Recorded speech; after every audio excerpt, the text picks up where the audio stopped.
कधी वाटतं का चुकीची कामं करणाऱ्यांकडे पैसा आहे, घर आहे, गाडी आहे, सगळं आहे, आणि मी चांगल्या भावनेने जगतो, कोणाचं वाईट करत नाही, भक्ती करतो, तरीही त्रासच त्रास का?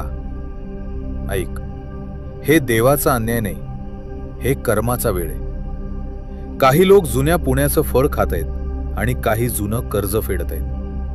भक्ती सुरू झाली की त्रास वाढतो असं वाटतं, कारण आतलं सगळं शुद्ध व्हायला लागतं. देव कमकुवताना नाही, मजबूत लोकांनाच परीक्षा देतो.